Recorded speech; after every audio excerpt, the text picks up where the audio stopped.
On a été conditionnés, nous les femmes, à croire que pour être respecté, il faut être disponible, gentil, dévoué, materner tout le monde autour de soi. Mais en réalité, ce qui se passe lorsqu'on a ces comportements, les gens vont nous prendre pour acquises, ils vont tester nos limites et souvent les dépasser et ils vont tout simplement ne pas nous respecter.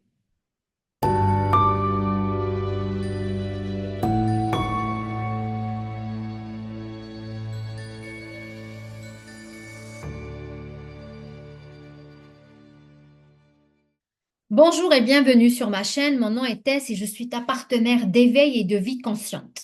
Si c'est la première fois que tu me regardes, je t'invite à t'abonner et activer la cloche des notifications. Et oui, certains comportements que nous avons, nous les femmes, poussent les gens à nous manquer de respect. Pas parce qu'ils sont forcément mauvais, mais parce qu'on leur tend la perche. Et oui, j'ai été cette femme.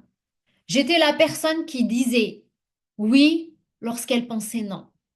Je faisais des efforts pour des personnes qui ne valaient pas la peine. Je me sentais responsable des émotions des autres autour de moi. Mais aujourd'hui, c'est l'histoire ancienne. Et j'ai envie de partager avec toi des comportements que tu dois cesser de faire, cesser d'avoir pour que tu puisses enfin reconnaître ta valeur, déprogrammer ces programmations inconscientes qui t'auto-sabotent et reprendre ton pouvoir afin que tu puisses être respecté. Parce que le respect se mérite. Les gens ne respectent pas les personnes qui ne se respectent pas en premier lieu. Et si tu te reconnais dans ces comportements, je veux que tu saches que c'est possible de sortir de ces schémas.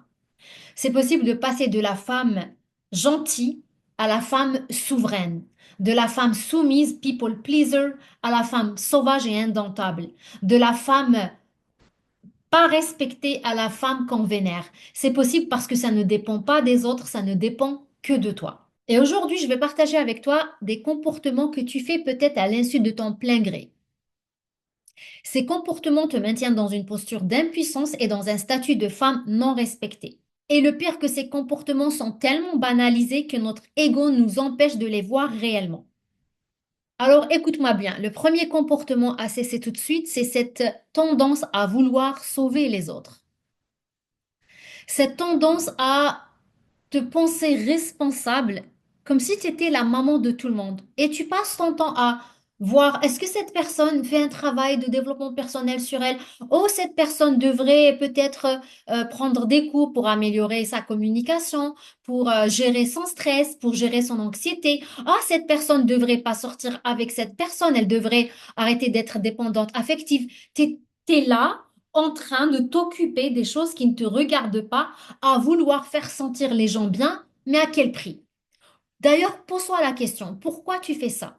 Est-ce que parce qu'on t'a programmé à faire ça? Tes figures parentales ne t'ont aimé, accepté que lorsque tu passais ton temps à faire plaisir à maman et à papa, à sauver peut-être maman des comportements méchants de papa, ou de sauver peut-être tes frères et sœurs, pourquoi tu fais ça? Pourquoi tu es tellement centré sur les insécurités des autres? Pourquoi tu as envie de sauver la veuve et l'orphelin?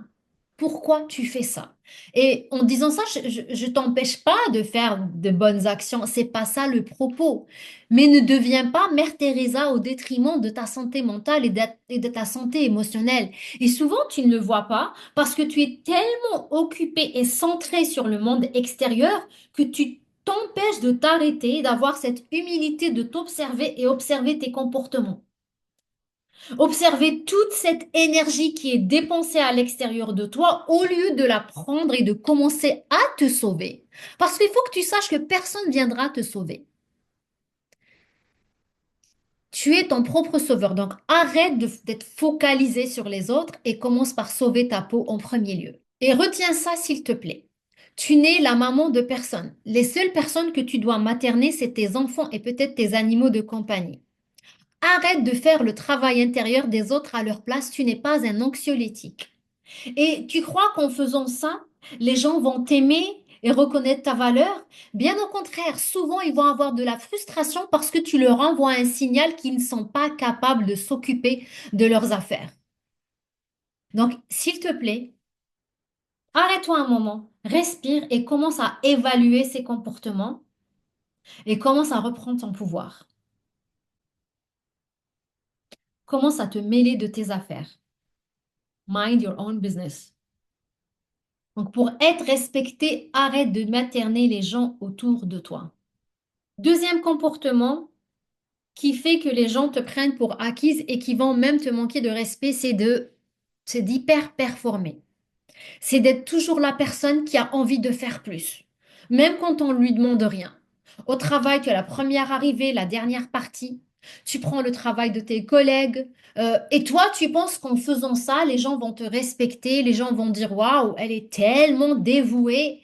C'est juste que les gens vont te donner encore plus de travail. Ils vont être encore plus exigeants avec toi. D'ailleurs, tu vas remarquer que si toi, tu fais une erreur, on va te passer un savant, alors que si c'est une collègue qui fait juste le minimum, on va rien lui dire.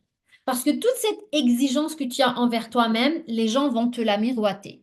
Donc, arrête de faire plus. Arrête d'être aussi de faire ça dans ta relation de couple et même avec tes amis. À toujours la première à inviter, la première à solliciter. Tu es la personne à qui on demande un service. Tu penses en faisant ça, en montrant aux gens que tu es capable, tu vas finalement être apprécié à ta juste valeur. Et c'est toujours l'inverse qui se produit. Les gens vont te donner plus de travail et ils vont abuser de ta disponibilité, que ce soit ton boss, tes collègues, tes amis et même ton conjoint, et surtout ton conjoint. Les dynamiques vont s'inverser dans ton couple. Tu deviens l'homme et l'homme devient la femme. Donc, arrête de faire plus qu'il n'en faut. C'est pas une invitation à être flemmarde ou à être paresseuse. C'est juste une invitation à arrêter d'être dans la survie, à arrêter de vouloir prouver ta valeur en faisant des choses. Et pose-toi la question encore une fois, pourquoi tu fais ça?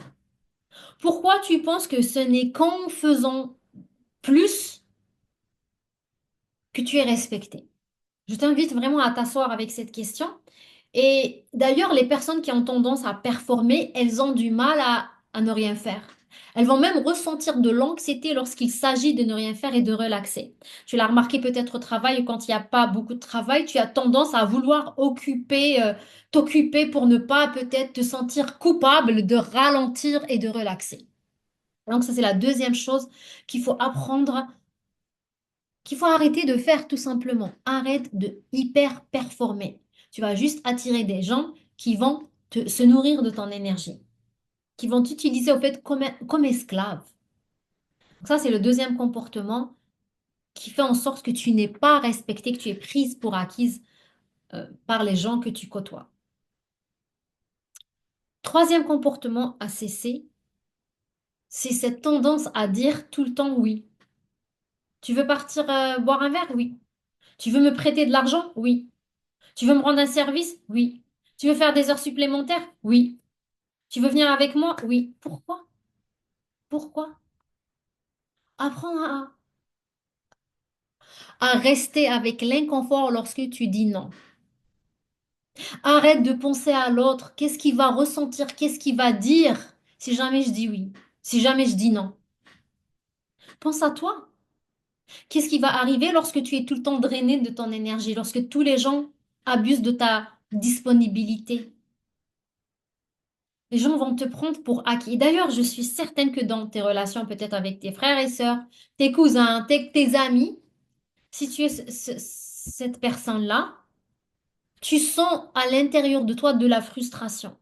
Pourquoi j'ai pas de bons amis? Pourquoi mes amis ne me respectent pas ou ne pensent pas à moi, ils sont pas généreux avec moi? Comment veux-tu qu'ils soient généreux si tu leur donnes pas cette sensation que tu es une personne qui peut recevoir? Si tu ne te valorises pas toi-même, si tu es tout le temps disponible aux petits soins, donc apprends à poser des limites personnelles. Et c'est comme ça que tu vas te sentir bien dans ta peau. Tu vas récupérer toute cette énergie et tu vas la mettre au profit de ta santé mentale, de ta créativité et de ta vie, tout simplement. Quatrième comportement à cesser tout de suite, c'est le manque de discernement, c'est-à-dire cette tendance à investir ton énergie dans les personnes qui n'ont rien à foutre de toi. Excuse-moi pour le terme, mais des gens qui te montrent par leur comportement qu'ils ne veulent pas investir en toi. Cet homme-là qui ne répond pas à tes SMS, bah, tu le laisses de côté. T'as pas besoin de lui prouver que tu es une fille bien à qui on doit répondre. Il veut pas te répondre, ok, bye, tu n'investis pas, je n'investis pas, tout simplement. Arrête d'investir dans des amitiés qui n'investissent pas en retour. Ces amis qui sont là juste lorsqu'ils ont besoin de quelque chose. Arrête de faire ça. Tu vaux mieux que ça. Tu mérites d'être aimé, respecté. Mais si toi, tu commences pas à prendre soin de toi, à prendre soin de ton énergie, à te valoriser, personne ne va le voir. Les autres sont un miroir. Donc, arrête d'investir, pas juste les personnes, même dans des activités, des hobbies, des passions qui ne te nourrissent pas, dans des comportements qui te nourrissent pas. Apprends à prendre soin de ton énergie vitale et du discernement. Qu'est-ce qui me nourrit et qu'est-ce qui me draine? Que ce soit alimentaire, que ce soit du divertissement, que ce soit même un travail. Si un travail te draine, il est temps peut-être de partir. Bien sûr, avant de partir, il faut apprendre à poser des limites, à se respecter, etc. Mais parfois, il faut quitter des environnements qui sont tout simplement toxiques. Donc, arrête d'investir dans des personnes, des choses qui ne te nourrissent pas, des personnes qui n'investissent pas en retour. Cinquième comportement d'une femme qu'on ne respecte pas, c'est les femmes hyper indépendantes. Et là, tu vas me dire, mais au fait, quand je suis hyper indépendante, je fais de mal à personne. Oui, exactement, tu fais de mal à personne, mais c'est à toi que tu fais du mal. Tu envoies un signal aux autres que tu n'as pas besoin d'eux. Et souvent, les gens, ils aiment être serviables. Surtout les hommes. Ils aiment entendre qu'on a besoin d'eux. Mais si tu envoies toujours ce message de laissez-moi tranquille, moi je peux m'occuper de tout, tu penses que c'est ça, c'est un synonyme de force, c'est juste au fait un synonyme de manque de vulnérabilité et de disponibilité émotionnelle. Parce qu'une femme forte sait qu'elle est capable, mais aussi elle sait demander de l'aide lorsqu'il le faut. Donc apprends à recevoir. Parce que les femmes hyper indépendantes, elles ont compris à un moment donné de leur vie que recevoir est dangereux. Donc c'est important que tu retrouves ce sentiment de sécurité pour que tu puisses recevoir, pour que tu puisses demander de l'aide. Arrête d'avoir peur du rejet. Si une personne n'est pas capable de l'aider, elle a le droit de dire non. Tu as le droit de demander de l'aide et les gens ont le droit de refuser.